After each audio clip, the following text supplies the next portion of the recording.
चीन की तरफ से ऐसे कई वेबसाइट पर बयान आने लगे कि समस्त गतिरोध के लिए भारत जिम्मेदार है।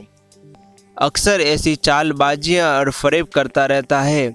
वह एक तरफ से भारत को भ्रमित कर निर्णय लेने की प्रक्रिया को बाधित करना चाहता है। चीन अभी भी एलएसी पर खुद को मजबूत करने की कोशिश में है, इसलिए बेहद जरूरी है कि इसके मनोवैज्ञानिक युद्ध की चाल को पहचान प्रभावी तरीके से उत्तर दिया जाए।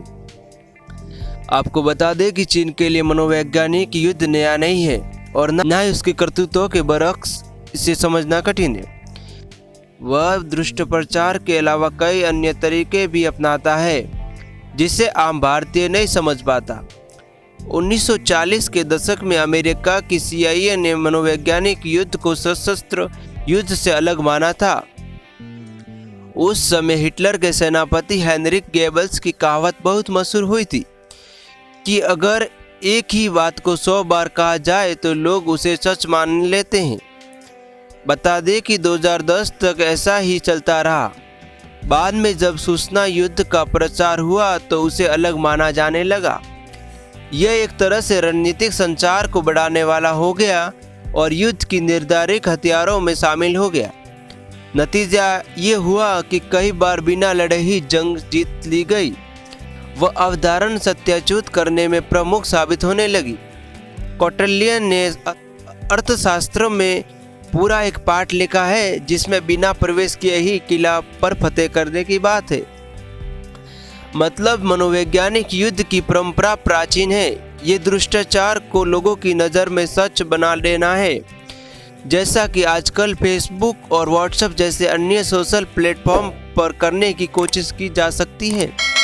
आप किसी हिंसक विरोध का हिस्सा नहीं बन सकते, लेकिन मौजूदा नाराजगी को भड़काने के लिए मनोवैज्ञानिक हथियारों का इस्तेमाल कर सकते हैं।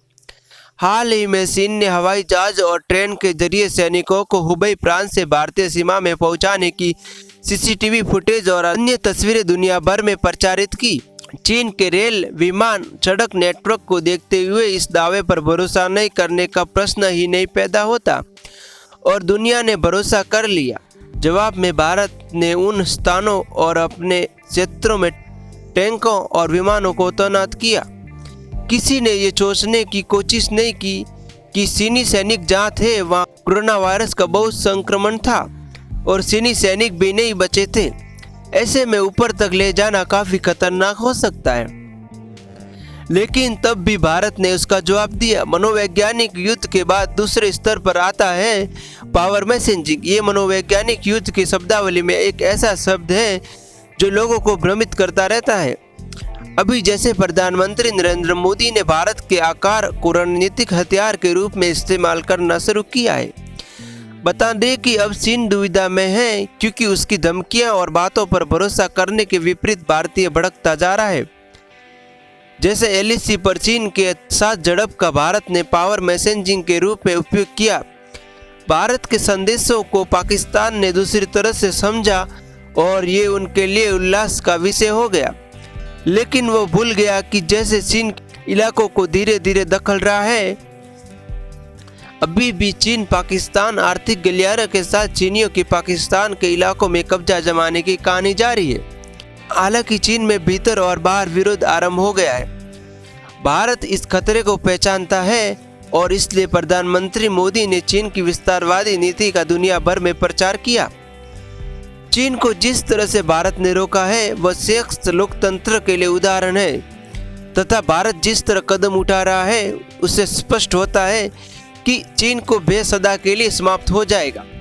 लेकिन यहाँ एक मुश्किल भी है कि लंबी प्रक्रिया और कठिन क्यावाद है। अगले कुछ सालों में भारत की इन कोशिशों का असर दिखाई पड़ने लगेगा।